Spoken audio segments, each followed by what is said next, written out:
যে ৬টি কারণে আপনার বিড়াল পালন করা উচিত। তারা আপনার বাড়িতে ফেরেশতাদের নিয়ে আসে। নবী মুহাম্মদ সাল্লাল্লাহু আলাইহি সাল্লামের অনেক বিড়াল ছিল। তারা সুন্নত নিয়ে আসে। তাদের লালা বিশুদ্ধ। তারা নিজেদের পরিষ্কার করে। তারা খুব শান্ত একটি প্রাণী। ইসলামে বিড়াল সম্পর্কে কিছু গুরুত্বপূর্ণ তথ্য রয়েছে। প্রিয় দর্শক, আমাদের নবী মুহাম্মদ মুস্তাফা সাল্লাল্লাহু আলাইহি সাল্লাম বিড়াল খুব পছন্দ করতেন। বিড়াল পরিষ্কার এবং খাঁটি একটি প্রাণী। বিড়াল বাড়ি এবং মসজিদে প্রবেশ করতে পারে।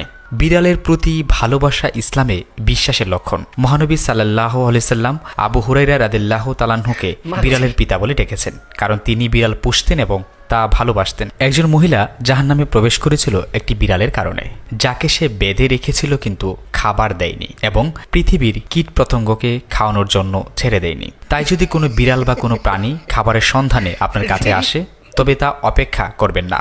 এটি আপনার কাছে এসেছে শুধুমাত্র আপনার কল্যাণের জন্য এবং কিছু গুনাহ দূর করার জন্য। সুবহানাল্লাহ। আসুন বিড়াল সম্পর্কে কিছু অবগত হই এবং ভালো ধারণা অর্জন করি।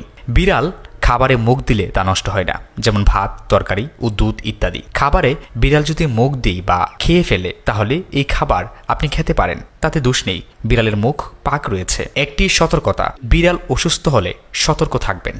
বিড়ালকে সুস্থ করে তোলার জন্য সুচিকিৎসার ব্যবস্থা করবেন। এটা হবে আপনার জন্য সওয়াবের কাজ।